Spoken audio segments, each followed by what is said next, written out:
तो दोस्तों ये कहानी है हमारे दोस्त लिन की, जो कि काफी ज्यादा कमजोर होता है।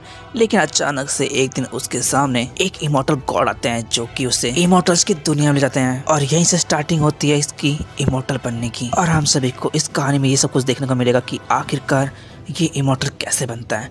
तो बिना टाइम वेस्ट के स्टार्ट करते हैं हमारी आज के इस एनिमे को। तो स्टार्टिंग हमारा मेन लीड एक जगह बैठकर खाना खाता है। दरअसल इसका आज यहाँ बर्थडे होता है और अपने घर पे जाकर अपनी मॉम के सामने केक खा के बोलता है कि मैं बहुत जल्दी एक कल्टीवेटर बनने वाला हूँ। इसके हम सभी देखते हैं कि 12 बज जाते हैं और हमारा मेन लीड लिन काफी ज्यादा खुश होता है, क्योंकि आज वो हो चुका है पूरी तरह से 18 साल का, और इसी वजह से वो काफी ज्यादा खुश होता है। लेकिन तभी उसकी नजर आती है उसके गेट के सामने, जहाँ से एक अजीब सी रोशनी आ रही होती है, जिसे देखकर हमारा लिन काफी डर जाता है। और तभी हम सभी देखते हैं कि अचानक से वहाँ लाइट चली जाती है। लेकिन तभी लिन स्पिरिट भगाने का एक कागज लेकर आता है ताकि वो उसे भगा सके। इसके बाद लिन अपनी स्पीचलेस का यूज करता है ताकि वो देख सके कि उस दरवाजे के पीछे कौन है। और तभी उस दरवाजे के पीछे से आवाज आती है कि सच में तुम स्पीचलेस आई लेकर पैदा हुए हो, तुम काफी ज्यादा पावरफुल बनने वाले हो आगे जाके। और तभी हम सभी देखते हैं कि उस इंसान का औरत ज्यादा पावरफुल होता है, जिसकी वजह से लिन पीछे जाने लगता है। और वो आदमी कहता है कि ठीक है, मैं तुम्हें और डराऊंगा और मैं तुम्हारे सामने आ रहा हूँ। इसके हम सभी देखते हैं कि वो गॉड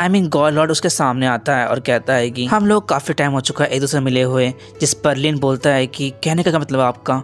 लेकिन तभी वो गॉड लिन को टेलीपोर्ट करके अपने इमोर्टल वर्ल्ड में लेकर आता है, जहाँ पर स्पेशल वर्ल्ड और इमोर्टल वर्ल्ड की बॉर्डर लाइन होती है। इसके बाद लॉर्ड बोलते हैं कि देखो, मैं तुम्हें स्पेशल वर्ल्ड में भेज रहा हूँ इमोर्टल बनने के लिए, ठीक है। ये बात बोलने के बाद वो लॉर्ड अपने मैजिक का यूज करता ताकि वो लिन को स्पेशल वर्ल्ड में भेज सके। इसके हम सभी देखते हैं कि वो लॉर्ड अपनी मैजिक पावर को लिन के पास भेजता है। एंड तभी हम सभी देख पाते हैं कि लिन के पास वो सारी पावर्स एब्जॉर्ब होती रहती हैं लिन की बॉडी के अंदर। एंड फाइनली उसे मिलता है एक रिकमेंडेशन लेटर स्पेशल वर्ल्ड में जाने के लिए। इसके बाद लॉर्ड बोलता है कि देखो, ये तुम्हें कल्टीवेटर बनने के लिए काफी ज्यादा हेल्प करेगा और तुम्हें स्पेशल वर्ल्ड के अंदर कहीं भी तुम्हें एडमिशन मिल जाएगा इस लेटर से। और फ्यूचर में जाकर तुम्हें पता चल जाएगा कि मैं यहाँ पर तुम्हें क्यों लेकर आया था। लॉर्ड की ये सारी बातें सुनने के बाद लिन बोलता है कि ठीक है, मैं तैयार इस स्पेशल वर्ल्ड के अंदर कल्टीवेटर बनने के लिए। ये बात सुनने के बाद लॉर्ड भी काफी खुश होते हैं और कहते हैं कि तुमने बहुत जल्दी डिसाइड कर लिया। जिस पर लिन कहता है कि हाँ, इमोर्टल वर्ल्ड के अंदर कोई मेरे साथ नहीं था, लेकिन मैं स्पेशल वर्ल्ड के अंदर कल्टीवेट करता रहूंगा। लॉर्ड बोलता है कि ठीक है, यहाँ से मेरा काम खत्म हो चुका है, अब तुम यहाँ से जहाँ भी जाओगे उसका सामना तुम्हें खुद करना पड़ेगा, वो भी अकेले। लॉर्ड की बात सुनने के बाद लिन कहता है कि आपका मतलब क्या है। लॉर्ड बोलते हैं कि देखो, एकेडमी के अंदर तुम्हें काफी चीजें अकेले मैनेज करनी पड़ेगी, और हाँ, तुम्हें आगे जाके अपना कल्टीमेट पार्टनर मिल जाएगा। लॉर्ड की बात सुनने के बाद लिन लॉर्ड थैंक यू बोलता है कि उसने उसकी हेल्प करी है कल्टीवेट बनने के लिए। इसके बाद लॉर्ड वहां चला जाता है। लेकिन लिन अपने दिमाग में सोचता है कि मुझे लगता है कि उसने मुझे क्यों चुना। क्या उसने मेरे साथ कोई चीटिंग करी है या उसने सब कुछ जानबूझ के किया है। खैर, इसके बाद सीन शिफ्ट होता है, जहाँ पर सभी देखते हैं कि लिन फाइनली स्पेशल वर्ल्ड में पहुंच चुका होता है, जहाँ पर उसे देखकर काफी ज्यादा खुशी होती है कि वह पहुंचने वाला है। लेकिन तभी लिन के जेब में से एक स्पीड सिस्टम लिन से बोलता है कि देखो, तुम्हारे सिवा मुझे कोई नहीं देख सकता, इसलिए प्लीज मुझे सही से इस्तेमाल करना। लेकिन लिन उसकी बात नहीं मानता और वो स्पीड सिस्टम को टच करता है, जिसकी वजह से लिन को लगता है 440 के वोल्ट के झटके, जिसकी वजह से लिन समझ चुका होता है कि उसकी बात मानने में भलाई थी, खामा खाम के मेरी ऐसे से हो गई। खैर, इसके हम सभी देखते हैं कि लिन के सामने एक मैजिक सा गोला आता है, जिसे देखकर लिन सिस्टम से कहता है कि आखिरकार ये चीज क्या है। जिस पर स्पीड सिस्टम कहता है कि इस एनर्जी बॉल के अंदर एक ह्यूमन कल्टीवेटर है, चाहो तो तुम इसकी हेल्प कर सकते हो। जिस पर लिन बोलता है कि हाँ, हमें इसकी हेल्प करनी होगी। इसके हम सभी देखते हैं कि लिन स्पीड सिस्टम का मैजिक का यूज करके उसको बचा लेता है और उस एनर्जी बॉल के अंदर निकलती एक प्यारी सुंदर सी लड़की, जिसे देखकर हमारा लिन लट्टू हो जाता है। और तभी पीछे से आवाज आती है स्पीड सिस्टम की, जो कहता है कि तुमने जिस लड़की का हाथ पकड़ा है ना, वो एक कल्टीवेटर लड़की है, इसलिए तुम्हें उसकी एक स्किन किल मिलेगी। सिस्टम के बोलने के बाद हम सभी देख पाते हैं कि अचानक से हमारे लिन का पूरा हुलिया ही चेंज होता है। इसके हम सभी देख पाते हैं कि अब लिन काफी ज्यादा स्मार्ट लगता है। और लिन को ऐसा करते हुए देखकर वो लड़की पूछती है कि आखिरकार ये कौन सी पावर थी। जिस पर लिन बोलता है कि ये रैंडमली पावर थी। जिस वो लड़की बोलती है कि वाओ, क्या पावर है। लेकिन दूसरी ओर लिन सोचता है कि सच में मैं कितना बड़ा पागल हूँ, मैंने क्या बोल दिया इस लड़की से। इसके बाद वो लड़की हमारे लिन से पूछती है कि आखिरकार तुम्हारा नाम क्या है और तुम कहाँ पर जा रहे हो। और वो लड़की अपना नाम बताती है, उसका नाम होता है जायोकी और वो वर्मुलेन सेक्ट से है। लिन उसका आंसर देता है कि मेरा नाम लिन है और मैं हंस्यू किंगडम से हूँ। जिस पर जायोकी बोलती है कि तुम बिना परमिट के इमोर्टल वर्ल्ड से स्पेशल वर्ल्ड में कैसे आ सकते हो। जायोकी की बात सुनने के बाद लिन बोलता है कि अरे अरे ऐसा कुछ नहीं है, मेरे पास परमिट है, ये देखो। लिन का परमिट देखने के बाद जायोकी बोलते हैं कि अच्छा, तभी मैं तुम्हारी पावर देख नहीं पा रही थी कि तुम्हारा लेवल कितना है। खैर anyways, thank you so much, तुमने मेरी जान बचाई। अगले सीन हम सभी देखते हैं कि जायोकी लिन को स्पेशल वर्ल्ड ले जाती है, जहाँ पर हम सभी देखते हैं काफी सारे लोग को जो कि आसमान में उड़ रहे होते हैं, जिन्हें देखकर लिन भी काफी शॉक्ड होता है और मैं भी काफी शॉक्ड हो उस समय। खैर इसके बाद जायोकी लिन को बताती है कि ये जो स्कूल है वो 40,000 फुट में बनाया गया है, वो भी आसमान के अंदर, और जो लोग भी ये उड़ रहे हैं उनकी रैंकिंग हम लोगों से काफी ज्यादा पावरफुल है। अगर तुम्हें भी उड़ना है तो तुम्हें भी अपनी रैंकिंग ज्यादा हाई करनी पड़ेगी। जिस पर लिन बोलता है कि सच में ये काफी मुश्किल होगा। खैर इसके हम सभी देखते हैं कि वो सभी एक जगह इकट्ठा जाता ताकि वो सभी जान सके कि उनका लेवल कितना है और कौन कौन किस किस रैंकिंग हिसाब से कौन सा क्लास जाने वाला है। यहाँ पे सभी लोग कहते हैं कि हम सभी को लेवल 1 रैंकिंग में जाना है ताकि वो क्लास 1 के अंदर अपनी एंट्री कर सके। तभी लिन जायोकी से पूछता है कि वो स्टोन किस चीज के लिए है, जिसपे जायोकी लिन से बोलते है कि देखो वो कोई मामूली स्टोन नहीं है, बल्कि वो एक मैजिकल स्टोन रिवर है। इसके अंदर हम सभी पता चलेगा कि हम 10,000 लोगों में से कौन वो 100 लोग है जो अपने रैंक के हिसाब से क्लासेस में जाएंगे उन 100 क्लासों के अंदर। तुम कह सकते हो कि ये एक तरह का स्टेचर है। जायोकी की बात सुनने के बाद हमारा दोस्त लिन काफी ज्यादा शॉक्ड होता और कहता है कि सच में ये तो काफी ज्यादा मुश्किल है, लेकिन जायोकी कहती है कि तुम टेंशन मत लो, हम लोग को जगह मिल जाएगी क्लास 1 के अंदर। एंड तभी हम सभी देखते हैं एक लड़के को जो कि उस रिवर के पास जाता है और जाने के बाद वहां पर निकलती है एक एनर्जी, जिससे पता चलता है कि इस लड़की की रैंकिंग होती है 9, जिसे देखकर लिन काफी शॉक्ड होता और कहता है कि पहले रैंक में ही 9 काफी तो औसम है। एनीवेज इसके हम सभी देखते हैं इस इंसान को जो काफी ज्यादा मोटा होता है और कहता है कि भाई अगर ये जा सकता है तो मैं भी क्यों जा सकता क्लास 1 के अंदर। और इसके हम सभी देखते हैं एक लड़की को जो कि शायद से कोई टीचर यहाँ पर कोई काम करने वाली होगी, जो कहती है कि अगले हैं चैन, और चैन के पास होता है गॉड का दिया और रेकमेंडेशन, जिसे देखकर वहाँ के सभी स्टूडेंट काफी शॉक्ड होते हैं क्योंकि जिसके पास भी ये लेटर होता है वो जीनियस होते हैं। जिसे देखकर लिन भी कहता है कि अरे मेरे पास भी ऐसा लेटर है तो क्या मैं भी जीनियस हूँ, जिस पर जायोकी बोलती है कि हाँ, जिनके पास भी ऐसा लेटर होता है वो जीनियस होते हैं। जिस पर लिन कहता है कि क्या मैं भी एक कल्टीवेटर जीनियस हूँ, जिस पर जायोकी बोलती है कि हाँ हो सकता है, क्योंकि तुमने मुझे उस टेलीपोर्ट मैजिकल बॉल से भी निकालता और यहाँ तक कि मैं तुम्हारे लेवल को चेक नहीं कर पाई थी, हो सकता है कि तुम एक जीनियस कल्टीवेटर हो सकते हो। इसके हम सभी देखते हैं चैन का रैंक जो कि इनिशियल स्टेज पे होता है, जिसे देखकर ये माँ से कहते हैं कि यार इसका स्टेज तो बिल्कुल मेरे डैड के बराबर है। इसके बाद लिन जायोकी से पूछता है कि तुम्हारा लेवल कितना है। जायोकी कुछ बोल पाती उससे पहले उसको बुलावा आ चुका होता है, लेकिन जायोकी जान से पहले कहती है कि तुम टेंशन मत लो, मैं उसी रैंक पे हूँ जिस रैंक से हम दोनों साथ में पढ़ने वाले हैं। ये बात बोलने के बाद जायोकी चली जाती है और इसके बाद हम लोग पता चलता है कि जायोकी रैंकिंग होती है 9। खैर इसके बाद जाता है हमारा दोस्त लिन उसी रेकमेंडेशन लेटर को लेकर जो कि उसे दिया होता है खुद ही लॉर्ड ने। लॉर्ड के दिए हुए लेटर को देखकर सभी लोग काफी शॉक्ड होते हैं क्योंकि पहली बार ऐसा हुआ कि लॉर्ड ने खुद ने किसी को रेकमेंड किया है एक कल्टीवेटर मास्टर बनने के लिए। और इवन ये मोटा भी काफी शॉक्ड होता है ये सब देखकर तो, और ये भी यही कहता है कि पहली बार ऐसा हुआ है कि लॉर्ड ने किसी को रेकमेंड किया है यहाँ पर। दूसरी ओर लिन जो कि अपने में सोचता है कि अगर मेरी रैंकिंग हाई नहीं निकली ना तो हो सकता है कि मेरी इज्जत का यहाँ फालतू हो जाए, इसलिए मुझे जो भी करना होगा सोच समझ के करना होगा। खैर एनीवे इसके बाद हम सभी देखते हैं कि लिन उस स्टेज के पास जाता है जहाँ पर हमें पता चलता है कि लिन की होती है पावर बिल्कुल 0, जिसे देखकर लिन काफी ज्यादा सैड होता है और कहता है कि ये क्या हो गया मेरे साथ। खैर तभी हम सभी देखते हैं इसी मोटे को जो कि अपनी रैंकिंग जानने के लिए और क्लास जाने के लिए जाता है, लेकिन जाते हुए वो लिन को देखता है जिसके ऊपर स्पीड सिस्टम कहता है कि मुझे लगता है कि इंसान तुम्हें मारना चाहता है। खैर इसके बाद लिन जायोकी के पास जाता है और कहता है कि मैंने कभी भी कल्टिवेशन नहीं किया। दूसरा हम सभी देखते हैं इसी मोटे को जिसकी रैंकिंग निकलती है 3rd, लेकिन फिर भी इसे 100 क्लास के अंदर भेजा जाता है ना कि 1st क्लास के अंदर। और ये सब देखकर ही इस मोटे को काफी गुस्सा आता और कहता है कि मेरी रैंकिंग 3rd आई है लेकिन फिर भी मुझे 100 क्लास के अंदर जगह मिली है और इसको नंबर 1 क्लास के अंदर, जबकि इसकी रैंकिंग 0 आई है, ऐसा क्यों हो रहा है मेरे साथ। उस मोटे की बात सुनने के बाद बाकी स्टूडेंट में काफी ज्यादा गुस्सा करते हैं और कहते हैं कि सच में ये हमारे साथ नाइंसाफी हो रही है, लिन के पास कोई पावर नहीं है फिर भी उसे 1st रैंकिंग मिली है, ऐसा क्यों हो रहा है। लिन बाकी लोग की बात सुनकर काफी ज्यादा सैड होने लगता है और कहता है कि ये क्या हो रहा है यहाँ पर। स्टूडेंट की बात सुनने के बाद वहाँ के टीचर कहते हैं कि ठीक है अब तो फाइट करनी पड़ेगी लिन इन सभी लोगों से ताकि तुम जान सको कि तुम्हारी रैंकिंग कितनी है। टीचर ये सारी बातें बोल रहे थे तभी जायोकी लिन को वहां से ले जाती है। खैर इसके हम सभी देखते हैं रात का सीन जहाँ पर लिन अपने सिस्टम में देखता है कि उसके पास कुछ टास्क है जिससे वो अपने कल्टिवेशन लेवल बढ़ा सकता है। इसमें बस उसे थोड़े बहुत पुशअप करने थे। इसके हम सभी देखते हैं कि लिन कुछ पुशअप स्टार्ट करता है जिससे वो अपने लेवल को थोड़ा बहुत अप कर सके। और थोड़ी देर बाद पुशअप करके लिन अपने लेवल को 0 से 3 पर लाकर रख देता है। लेकिन तभी स्पीड सिस्टम कहता है कि अब तुम्हें 3 बिलियन पुशअप करने पड़ेंगे। स्पीड सिस्टम की बात सुनकर लिन को चक्कर लगता है और वो गिर जाता है और कहता है कि क्या मुझे इतने पुशअप करने पड़ेंगे। इसलिए लिन उस टाक को छोड़कर बाहर घूमने आता है ताकि वो थोड़ा बहुत अपने दिमाग को ठंडा कर सके। लेकिन तभी हम सभी देख पाते हैं कि कोई पीछे से लिन को अटैक करता है। और हाँ दोस्तों, ये कोई और नहीं बल्कि ये वही मोटा होता है दबाव, जो कि लिन को अटैक कर रहा होता है। लेकिन लिन दबाव के अटैक को डॉज करता है और अंधेरे की वजह से वो उसके ऊपर एक पंच मारता है, जिसकी वजह से दबाव अपने तालिस्मान के पावर को यूज करता है जिससे वो लिन को मार सके। लेकिन तभी वहाँ पर ज़ायो की आकर दबाव को रोक देती है और लिन को बचा लेती है। लेकिन तभी हम सभी देख पाते हैं कि वो इंसान दबाव होता ही नहीं है।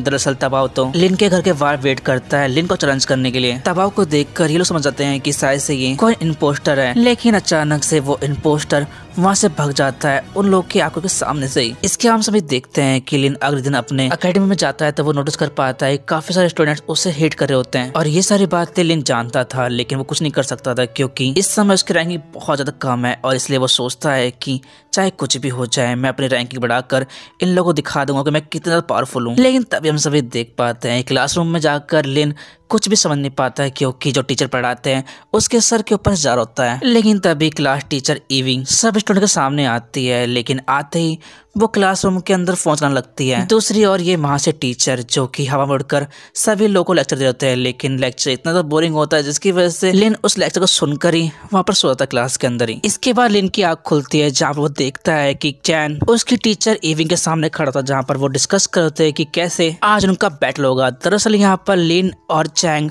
दोनों आपस में फाइट करने वाले होते हैं और यही बात डिस्कस करती है मैम। एंड इसके हम सभी देखते हैं कि इस समय लिन की पावर बहुत कम होती है जिसकी वजह से ज़ायो की बोलती है कि मैं फाइट करूंगी चैंग से। लेकिन हम देख पाते हैं गाइस कि चैंग ज़ायो से काफी ज्यादा पावरफुल होता है क्योंकि चैंग की पावर बहुत ज्यादा होती है जिसकी वजह से ज़ायो की हार जाती है।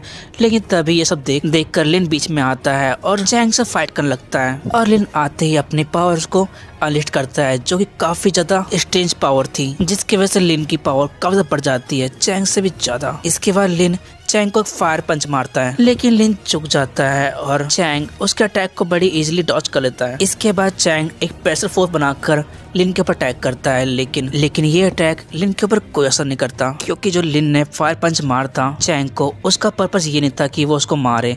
दरअसल उसका पर्पस ये था कि वो उसके आसपास बने एक फॉर्मेशन के सामने उसके वीकनेस पॉइंट पर अटैक करे। और गाइस बिल्कुल ऐसे ही होता है, वो सीधा उसी फॉर्मेशन के ऊपर अटैक करता है जिसकी वजह से उस फॉर्मेशन के अंदर एक छोटा सा होल जाता है और इसी वजह से लिन की पावर बहुत ज्यादा बढ़ जाती है। अब लिन की रैंक 4th स्टेज पे आ चुकी होती है और इसी के साथ ये फाइट यहीं पे खत्म होती है जहाँ पर हम सभी देखते हैं कि लिन को पता चलता है कि उसे अपने लेवल अप करने के लिए सिर्फ 30 स्पेशल स्टोन चाहिए थे और जो कि ये बात उसे खुद सिस्टम बताई थी। जिसके बाद हम सभी देख पाते हैं कि चैंग उसे 30 की बजाय 500 स्पेशल स्टोन देता है। दरअसल दोस्तों इस स्टोन की वैल्यू इस समय उतनी होती जितनी हमारे वर्ल्ड के अंदर एक मणि के बराबर होते हैं। एंड इसके हम सभी देखते हैं कि सिस्टम उसे बताता है कि बहुत जल्दी फ्रीडम बैटल स्टार्ट होने वाला है। दरअसल इस बैटल के अंदर इन लोगों को सर्वाइव करना होगा। खैर इसके बाद सिस्टम लिन को बहुत सारा टास्क देता है जो कि लिन चाहकर भी उन्हें रिजेक्ट नहीं कर सकता और इसी के साथ लिन को रैंकिंग के हिसाब से टॉप 50 में आना पड़ेगा। अगर वो नहीं कर पाया तो उसे पूरे 1 साल के लिए लड़की बनकर रहना पड़ेगा। ये बात जानने के बाद हमारा लिन काफी ज्यादा डर जाता है और वो बिना सोचा समझे सिस्टम की बात मानकर स्पेशल स्टोन की पावर्स को अपने अंदर एब्जॉर्ब करने लगता है ताकि उसकी रैंकिंग बढ़ सके। और इसी के साथ इस समय लिन की रैंकिंग बढ़ चुकी है। इस समय लिन 7 स्टेज पे होता है लेकिन फिर भी लिन खुश नहीं होता क्योंकि उसे पता है कि अगर उसने 50 रैंक हासिल नहीं करी तो उसे पूरे 1 साल की लड़की बन के रहना पड़ेगा। और यही सोचकर लिन सिस्टम से पूछता है क्या मैं कुछ और कर सकता हूँ अपनी रैंकिंग बढ़ाने के लिए, जिसमें सिस्टम कहता है कि हाँ तुम कर सकते हो, तुम्हें अपने से भी रैंकिंग हाई वाले बंदे से लड़ाई करनी होगी ताकि तुम्हारी कल्टीवेशन रैंक बढ़ सके। सिस्टम की बात सुनकर लिन सोचता है कि शायद से मुझे जायको से फाइट करनी चाहिए क्योंकि वो इजिली मुझसे फाइट करने के लिए मान भी जाएगी और वो इस समय मुझसे काफी ज्यादा आगे है रैंकिंग हिसाब से तो। और अगर मैं उससे फाइट करूंगा तो मेरी बहुत जल्दी ही रैंकिंग बढ़ जाएगी। इसके हम सभी देखते अगले सीन को जहाँ पर लिन जायको से बोलता है कि प्लीज मुझसे फाइट कर लो क्योंकि मुझे अपनी रैंकिंग स्किल काफी ज्यादा हाई करनी है। लेकिन गाइस ज़ायोकी उसके लिए फाइट करने के लिए नहीं आई होती यहाँ पर। दरअसल वो उसके लिए कुछ माउंटेन पिल लेकर आती है ताकि वो उसे खाकर अपने लेवल को जल्दी अचीव कर सके। क्योंकि दोस्तों ये मेडिसिन कोई मामूली मेडिसिन नहीं है। दरअसल इस मेडिसिन से लिन 30 डेज के अंदर ही अपनी रैंकिंग को काफी ज्यादा हाई कर सकता है। ज़ायोकी की बात सुनकर लिन काफी ज्यादा खुश होता है। इसके बाद लिन पूछता है कि ज़ायोकी, क्या तुम मुझे बता सकते हो कि मेरे ओपोनेंट्स कैसे होने वाले हैं नेक्स्ट फाइट के अंदर। खैर इसके बाद लिन चैन के पास भी जाता है उससे फाइट करने के लिए, लेकिन चैन उससे मना कर देता है और कहता है कि नहीं, मैं तुमसे फाइट नहीं कर सकता। इसलिए लिन को ना चाहते हुए भी ज़ायोकी से फाइट करनी पड़ती है। लेकिन उसके दिमाग में बस इतना प्लान था कि वो एक छोटा सा पंच मारेगा जिसकी वजह से उसकी रैंकिंग थोड़ी बहुत हाई हो सके, लेकिन ऐसा नहीं होता, इसका उल्टा ही होता है। दरअसल जैसे ही लिन ज़ायोकी को मान जाता है तो लिन का पंच कहीं और जगह ही लग जाता है। आप समझ सकते हो कहाँ पर लग गया, जिसकी वजह से ज़ायोकी को बहुत ज्यादा गुस्सा आता है और वो वहां से रोते हुए भाग जाती है। लेकिन जाते जाते ज़ायोकी उन स्पिल्स को जो वो लिन के लिए लिखाई होती है उसको देकर जाती है ताकि वो उसे खाकर थोड़ी बहुत रैंक हासिल कर सके। खैर एनीवेज इसके हम सभी देखते हैं नेक्स्ट सीन को, जहाँ पर लिन अपने घर पहुंच चुका होता है और पहुंचकर ज़ायोकी के उस इन्फॉर्मेशन को पढ़ने लगता है जो उसने ज़ायोकी से समय मांगी थी। एंड इसके बाद वो ज़ायोकी की दी हुई उन्हीं माउंटेन स्पिल्स को खाने लगता है। लेकिन लिन जैसे ही उन स्पिल को खाता है तो लिन के पेट में बहुत ज्यादा दर्द करता है, जिसकी वजह से उसका पेट खराब होता है। और ये चीज 30 डेज से चलने वाली है क्योंकि ये पिल्स ऐसे ही काम करती हैं। लेकिन इसमें लिन का फायदा ये है क्योंकि अगर वो ऐसा करता है तो उसे माउंटेन क्वैकिंग फिट की पावर मिल जाएगी, जिसकी वजह से वो काफी ज्यादा पावरफुल हो जाएगा। लेकिन उसके लिए उसे इतना दर्द तो सहन करना ही पड़ेगा गाइस। लेकिन लिन को बहुत ज्यादा गुस्सा होता है क्योंकि उसे पता होता है कि 10 दिनों के अंदर उसका बैटल फॉर फ्रीडम का सर्वाइवल कॉम्पिटिशन स्टार्ट होने वाला है, जिसकी वजह से वो काफी ज्यादा गुस्सा होता है और कहता है कि अब मैं क्या करूं। लेकिन तभी हम सभी देखते हैं चैंग को, जो कि लिन से मिलने आया होता है। और जैसे ही चैंग उसके पास जाता है तो लिन उसे सारी बात समझाता है कि कैसे उसे इन माउंटेन पीस की वजह से 30 डेज वो समय बिताने होंगे। लिन की बात सुनने के बाद चैंग को दया आती है और वो लिन की हेल्प करने के लिए एक स्पेशल टेक्निक यूज करता है, जिसकी वजह से चैंग टाइम को काफी फाट कर देता है ताकि उसका पेन थोड़ा बहुत कम हो जाए और उसके 30 डेज भी जल्द निकल जाए। ये सब देखकर लिन चैंग से बोलता है कि प्लीज तुम यार रोज सब कुछ कर सकते हो मेरे लिए। लिन की बात सुनकर चैंग उसकी बात मान जाता है और वो ऐसे ही रोज लिन के घर पे आकर सेम टेक्निक यूज करता ताकि उसके दिन निकल सके। और गाइस फाइनली लिन के 10 डेज कंप्लीट हो चुके हैं, जहाँ पर उसकी पावर्स 97% पहुंच चुकी थी। लेकिन अभी भी उसे 3% पावर और चाहिए थी अपने टास्क को पूरा करने के लिए। एनीवेज इसके बाद कंपटीशन स्टार्ट होता है, जहाँ हम सभी देखते हैं मास्टर को, जो कि बताता है कि तुम सभी को इस सर्वाइवल कंपटीशन के अंदर बस एक रूल मानना होगा, जो भी कल्टीवेटर दूसरे वाले कल्टीवेटर को हराएगा उसके पॉइंट उसके रैंक में जुड़ जाएंगे। इसका मतलब साफ है कि जितने लोग को मारोगे उतने तुम लोग को रैंकिंग स्टेज मिलेगी। लास्ट में जो बंदा बचेगा बस वही विनर होगा। सिर्फ इस कंपटीशन का बस यही रूल है। इसके बाद ये सभी उसी वर्ल्ड के अंदर पहुंच जाते हैं जहाँ पर एक कंपटीशन चल रहा होता है और लिन भी तबाव के सामने सामने होता है। लेकिन जैसे तबाव लिन को देखता है तो काफी डर जाता है क्योंकि इस समय लिन काफी ज्यादा स्ट्रांग हो चुका है। इसके बाद लिन तबाव के पास बढ़ता है, लेकिन तबाव अपना को बचाने के लिए अपने सोल्ड को बाहर निकालता है। लेकिन जैसे ही लिन तबाव के सोल्ड को पकड़ता है तो उसके 2 टुकड़े हो जाते हैं। ये सब देखकर तबाव काफी ज्यादा डर जाता है और सोचता है कि बेटा आज तो मैं गया। लेकिन लिन उसे मारता नहीं है, बल्कि वो ये पूछता है कि यहाँ पर आसपास वॉशरूम कहाँ मिलेगा, जिस पर तबाव कहता है कि मुझे नहीं पता। लेकिन लिन कहता है क्या मुझे कुछ टॉयलेट पेपर मिल सकते हैं। लिन के बहुत कोशिश करने के बाद भी उसे पेपर्स नहीं मिलते, जिसकी वजह से उसे नेचर में ही हल्का होना पड़ता है। खैर इसके हम सभी देखते हैं कुछ लोग लिन को मारने के लिए आते हैं, लेकिन लिन उन तीनों को I mean 4 लोगों को आपस में लड़ा देता है और जिसकी वजह से उसकी 3% पावर बढ़ जाती है। और जैसे ही लिन की 100% पावर बढ़ती है तो उसे साथ में ही माउंटेन किक की पावर मिल चुकी होती है, जिसकी वजह से लिन उसी पावर यूज करके उन 4 को एक पंच में ही आसमान में उड़ा देता है, जिसकी वजह से लिन फाइनल जीत जाता है। इसके बाद तबाव लिन के पास आता है और लिन से बोलता है कि देखो एक ग्रुप है जिसके अंदर टोटल 291 बंदे हैं जो कि कह रहे हैं कि प्लीज तुम उसे एलिमिनेट कर दो। दरअसल ये सभी के सभी लिन की पावर को देखकर जो डर चुके होते हैं, जिसकी वजह से चाहते हैं कि ये बिना चोट खाए लिन से हार जाए। इसके बाद ऐसे ही होता है, लिन उन सभी को एक बार में एलिमिनेट कर देता है, हरा देता है, जिसकी वजह से लिन की पावर 7864 तक बढ़ जाती है। खैर इसके हम सभी देखते हैं कि लिन के सामने एक लड़की आती है जिसका नाम क्योन होता है। वैसे दोस्तों इसका एक निकनेम भी होता है सभी लोग इसे गॉड ऑफ किलिंग के नाम से भी जानते हैं। एंड इसके हम सभी देखते हैं कि यही लड़की लिन को बचा लेती है। दरअसल यहाँ पर एक कल्टीवेटर छुप कर लिन को मारने की कोशिश करता है, लेकिन ये लड़की आके उसे बचा लेती है। और बचाने के बाद लिन से कहती है कि देखो, तुम्हें मेरे साथ एक गेम खेलना पड़ेगा। इस गेम के अंदर मैं तुमसे 100 क्वेश्चन पूछूंगी। अगर तुमने इन 100 क्वेश्चन का सही आंसर दे दिया तो वो इस गेम को जीत जाएगा और साथ ही में उसे इस लड़की ग्रुप में भी ज्वाइन करने का मौका मिलेगा। लेकिन अगर वो हार गया तो ये लड़की उसका गला काट देगी। ये बात सुनकर हमारा लिन काफी ज्यादा शॉक्ड होता है, लेकिन वो फाइनली क्वेन के सारे क्वेश्चंस के आंसर बिल्कुल सही देता है, जिसकी वजह से वो जीत जाता है। इसके बाद क्वेन लिन को ब्लैक रॉक के पास लेके आती है। दरअसल गाइस, अभी भी लिन को काफी सारे टास्क पूरे करने होते हैं उसे अपने कल्टीवेशन पावर्स को अचीव करने के लिए, इसलिए ये दोनों यहाँ पर आए होते हैं। इसके हम सभी देखते हैं कि लिन बिना टाइम वेस्ट किए कल्टीवेशन स्टार्ट कर देता है। वैसे अगर ये 24 घंटे तक इस चीज को कर लेता है तो उसे अर्थ लोशर डिवाइन्स की पावर मिल जाएगी। इस टेक्निक से उसे इतनी पावर मिल जाएगी ताकि वो किसी भी स्पिरिट कल्टीवेटर को मार सके। इसके बाद लिन किसी इंसान को नोटिस करता है वहाँ पर। दरअसल इस लड़के का नाम होता है चैनचिन। चैनचिन लिन को देखकर बोलता है कि मैं तुम्हारा बहुत टाइम से वेट कर रहा था, लेकिन फाइनली तुम यहाँ पर आ गए। ये बात बोलकर चैनचिन वहाँ से गायब हो जाता है। इसके हम सभी देखते हैं कि लिन और कियोन दोनों ही फोन में गेम खेल रहे होते हैं। खैर, इसके बाद वहाँ पर सुबह होती है जहाँ पर क्वेन कहती है कि क्या अब हम दोनों दोस्त हैं, जिस पर लिन कहता है कि हाँ हम दोनों दोस्त हैं। लेकिन क्वेन कहती है कि तुम मुझसे झूठ बोल रहे हो, क्योंकि हम जब से यहाँ पर आए तब से तुमने अपने पावर्स को एक्टिवेट कर रखा है। इसका मतलब साफ है कि तुम मुझे ट्रस्ट नहीं करते। लेकिन लिन कहता है कि अरे ऐसा कुछ नहीं है, बस मैंने अपने कल्टीवेट पावर्स को इसलिए एक्टिवेट करता ताकि मैं अपनी पावर्स को बढ़ा सकूं। लिन की ये बात सुनने के बाद भी क्वेन उस पर ट्रस्ट नहीं करती। इसके हम सभी देखते हैं कि दोनों फाइट करते हैं, जहाँ पर क्वेन लिन का अटैक करने वाली होती है, लेकिन लिन उस पर अटैक नहीं करता। लेकिन उसका सिस्टम उसे प्रोटेक्ट करने के लिए उसकी नई पावर को एक्टिवेट करता है, जिसकी वजह से लिन को कुछ भी नहीं होता, वो बच जाता है। लेकिन क्वेन पास आकर बोलती है कि लिन, तुम ये सब कुछ जल्दी कैसे कर सकते हो? तुम इतने फास्ट इन सभी नॉलेज को कैसे गेन कर पा रहे हो? क्या तुम मुझे बताओगे? जिस पर लिन बोलता है कि देखो, तुम्हें विश्वास नहीं होगा। ये बात बोलकर लिन उसे अपनी सारी बात बताता है कि कैसे वो इमोर्टल वर्ल्ड से निकलकर स्पिरिचुअल वर्ल्ड में आया है और उसके पास एक सिस्टम है जो कि उसे बहुत सारी पावर्स देता है और उसे अपने कल्टीवेटर स्किल को इम्प्रूव करने के लिए हेल्प करता है। लिन की ये बात सुनने के बाद भी क्वेन को बिल्कुल भी विश्वास नहीं होता और वो उल्टा उसे मान लगती है और कहती है कि क्या तुमने मुझे पागल समझ रखा है? इसके बाद लिन क्वेन को माउंटेन पिल्स के बाद बताता है कि कैसे उसने इन पिल्स को खाकर अपनी इतनी सारी पावर्स को अचीव किया है। लेकिन अगर तुम इस पिल को खाओगे तो हो सकता है कि तुम्हें भी उतना ही पेन होगा जितना मुझे हुआ था। क्वेन लिन की बात को सही साबित करने के लिए उन स्पिल को खा लेती है। ये देखकर लिन डर जाता है और सोचता है कि लगता है कि इसके साथ वही होने वाला है।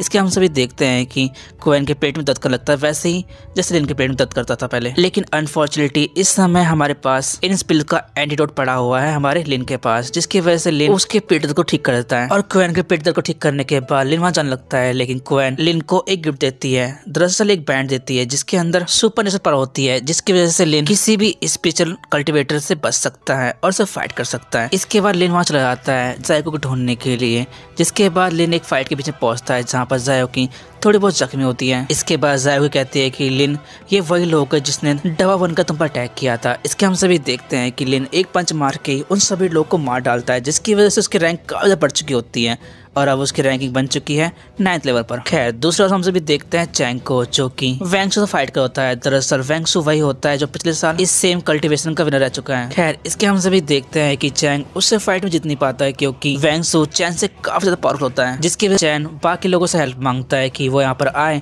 और इसको फाइट में हरा दे। लेकिन फाइट करते करते चैंगसू एलिमिनेट हो जाता है इस फाइट से। इसके हम सभी देखते हैं कि लिन और बाकी सभी उसी वर्ल्ड के अंदर आ चुके होते हैं जहाँ पर चैंग होता है। इसके हम सभी देखते हैं कि वैंगसू एक लाइटिंग अटैक करता है लिन के पास, लेकिन बीच में चैंग चिंग आता है और उस अटैक को अपने एक उंगली से रोक लेता है। और साथ ही में ये लड़का कहता है कि लिन, मैं जानता हूँ कि तुमने मेरे अटैक को देख लिया है, इसका मतलब तुम इस अटैक को यूज कर सकते हो। ये सारी बातें बोलकर वो लड़का वहाँ चला जाता है। इसके बाद लिन अपने बोर्ड को देखता है जहाँ पर उसे पता चलता है कि अगर वो वॉन्सो को हरा देगा तो वो टॉप 50 रैंकिंग को हासिल कर लेगा। खैर, इसके हम सभी देखते हैं कि बाकी सभी लोग एलिमिनेट हो चुके होते हैं सिवाय लिन के और वैंगसू के, जहाँ पर वैंगसू फिर से उसी अटैक का यूज करता है जो उसने पहले अटैक यूज किया था। लेकिन लिन अपने माउंटेन की फिस्ट का पावर का यूज करता है, लेकिन वॉन्सू के ऊपर इस अटैक का कोई फर्क नहीं पड़ता और वो ड्रैगन अभी भी लिन के पास बढ़ रहा होता है। इसके बाद लिन चैन के उस अटैक को याद करता है जो उसने थोड़ी पहले देखा था और लिन भी अब उसी अटैक को यूज करने जा रहा होता है। इस अटैक का नाम होता है हेवनी स्प्लिटिंग फिंगर। लिन ने विंगसू के इस अटैक को बड़ी इजीली डॉज करके विंगसू को हरा देता है, जिसकी वजह से विंगसू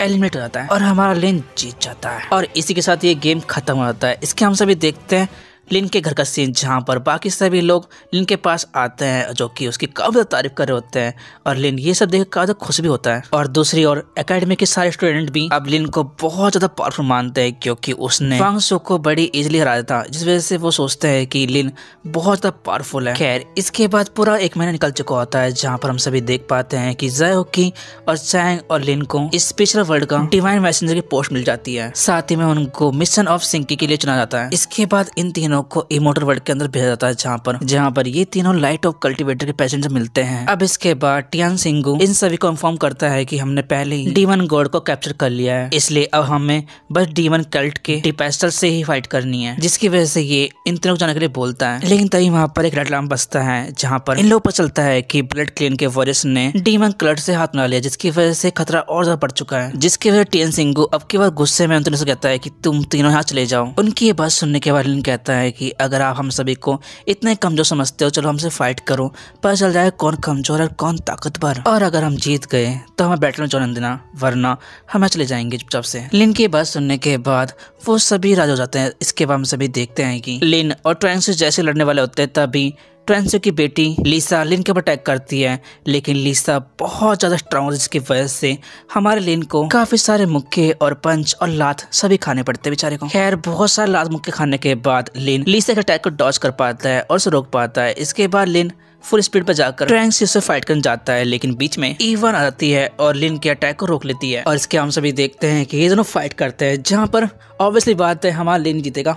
तो ऐसे होता है, लिन जीत जाता है इस फाइट के अंदर। और इसी फाइट के ओवर के बाद इन तीनों को परमिशन मिल चुकी होती है इस बैटल में फाइट करने के लिए। इसमें सभी देखते हैं कि लीसा और लिन को टेलीपोर्ट करके घोस्ट वर्ल्ड के अंदर इन्वेस्टिगेशन के लिए भेजा जाता है, जहाँ पर जैसे दोनों पहुंचते हैं तो वो देखते हैं कि वहाँ बहुत सारा कॉर होता है, जिसकी वजह से उन्हें कुछ भी दिखाई देता। लेकिन तभी लिन अपने डिवाइस आइज का यूज करता है, जहाँ पर वो देखता है कि कुछ एनिमेस उस कॉर के पीछे होते हैं, जिसे देखकर लिन उनके पास बनने लगता है और लीसा को वहीं छोड़ देता है। लेकिन थोड़ी देर बाद में लिन अपने टेक्निक यूज करके वापस चुपचाप वहां से आता है और लीसा के पास आकर लीसा से बोलता है कि हमें छोड़ना पड़ेगा क्योंकि कुछ एनिमीज हमारी ओर बढ़ रहे हैं। इसके बाद हम सभी देखते हैं कि दोनों एक जगह छुप जाते हैं, जहाँ पर लिन चैंग और ज़ायगो को अपने हेल्प के लिए बुलाता है, जहाँ पर ये दोनों आ भी जाते हैं। इसके हम सभी देखते हैं कि जो तीनों एनिमेस होते हैं वो भी उस क्राई टेक्निक से बाहर निकल के आ चुके होते हैं इन चारों को मारने के लिए। और ये लोग बिल्कुल वैसे ही करते हैं, ये तीनों की तीनों इन चारों को मारने के लिए आते हैं, जहाँ पर हम सभी देख पाते हैं कि एक लड़की लिन को उठाकर आसमान में लेकर जाती है उसे मारने के लिए, और इस लड़के का नाम होता है ब्लड गॉड। और ब्लड गॉड उठाकर नीचे फेंकते हैं हमारे लिन को, वही बिना रहम खाए। लिन को नीचे गिरते हुए देखकर ज़ायोकी उसे बचाने के लिए आती है, लेकिन डीमन गॉड ज़ायोकी के ऊपर लाइटिंग अटैक करते, इसकी वजह से वो नीचे गिर जाती है। दूसरी ओर हम सभी देखते हैं चैंग और लीसा को, जो कि डीमन गॉड को संभाल लेते हैं। दूसरी ओर हम सभी देखते हैं ज़ायोकी को, जो कि लिन के पास बढ़ रही होती है, लेकिन ब्लड गॉड बीच में आकर उस पर साउंड वेव सोनिक बीम का अटैक करते, इसकी वजह से ज़ायोकी फिर से पीछे जाकर गिर जाती है। और फिर से यही लड़की लिन को आसमान जाकर उड़ने लगती है, लेकिन अब की बार वो उसे मारती नहीं है बल्कि उसे बाइट करने की कोशिश करती है। लेकिन तभी लिन अपनी अनकॉन्शियस पावर को यूज करता है, जिसकी वजह से लिन उसे बचकर नीचे गिरने लगता है। लेकिन जैसे लिन नीचे गिरता है तो वहाँ पर एक पोर्टल ओपन होता है, जिसकी वजह से लिन उसी पोर्टल के अंदर घुस जाता है। और थोड़ी देर के बाद लिन की आइज ओपन होती है, और ओपन होते ही वो देखता है कि सिस्टम उसे बोलता है कि तुम्हें यहाँ पर कोवेन के दिए हुए हेयरबैंड का यूज करना चाहिए, जिसकी वजह से तुम यहाँ से निकल सकते हो। और लिन वैसे ही करता है, उस पोर्टल को खोलने की कोशिश करता है, लेकिन गाइस लिन उस पोर्टल से बाहर निकल पाता है या नहीं, इसको जानने के लिए आप लोगों को देखना पड़ेगा इसका पार्ट 2, क्योंकि ये पार्ट खत्म हो चुका है। सो दोस्तों, अगर आप सभी को इसका पार्ट 2 चाहिए तो प्लीज मुझे कमेंट करिए अभी के अभी। अगर जल्दी कमेंट करोगे तो जल्दी पार्ट 2 लेके आ जाऊंगा इसका। तो दोस्तों, अगर वीडियो अच्छी लगी प्लीज लाइक कर देना, प्लीज मुझे कमेंट जरूर करना, क्योंकि आप लोगों का एक कमेंट और एक लाइक मुझे मोटिवेट करता है मेरी नेक्स्ट वीडियोस के लिए। तो यार मिलता हूँ नेक्स्ट वीडियो के साथ, जब तक के लिए गाइस एंड सही हो नारा।